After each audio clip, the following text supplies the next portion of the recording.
సిరితల్లి రాములు గుడిలో కీర్తనలు అవుతున్నాయంటే నన్ను కొద్దిగా అక్కడ డ్రాప్ చేసి గుడిలోకి వచ్చి దండం పెట్టుకుని వెళ్ళమ్మా.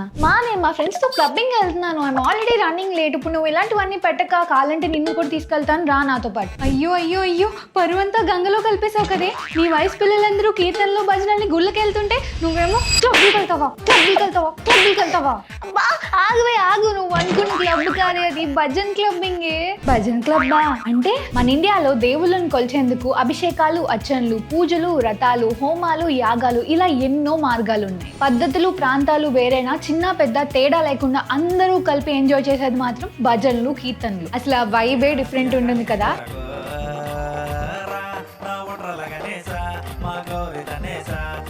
ఇదే వైబ్ కి ఒక మోడర్న్ ట్విస్ట్ ని యాడ్ చేశారు జెన్జీ, అదే భజన్ క్లబ్బింగ్. క్లబ్ అనగానే అందరికి మందు, సిగరెట్, పాటలు, డాన్స్లు ఇవే గుర్తొస్తాయి. కానీ ఈ భజన్ క్లబ్బింగ్ లో ఇవేమీ ఉండవు. భక్తి పాటలకి బీట్స్ యాడ్ చేసి అందరూ భక్తి పరవశంలో మునిగి తేలుతూ ఉంటారు. Temples and traditional rituals overwhelming గా అనిపించి ఈ జనరేషన్ వాళ్ళు కొత్తగా వెతుక్కున్న భక్తి రూటే ఈ భజన్ క్లబ్బింగ్. ఈ ట్రెండ్ ఎంతగా వైరల్ అయిందంటే ఢిల్లీ, ముంబై, హైదరాబాద్, కోల్కతా ఇలాంటి మెట్రో సిటీస్ తో స్టార్ట్ అయ్యి ఇప్పుడు వైజాగ్ లాంటి డెస్టినేషన్స్ లో కూడా అవైలబుల్ గా వచ్చేసింది. ఫ్యూచర్ లో ఈ భజన్ క్లబ్బింగ్ కాన్సర్ట్స్ ని బీచ్ చేసే రేంజ్ కి వెళ్ళినా ఆశ్చర్యపోనక్కర్లే.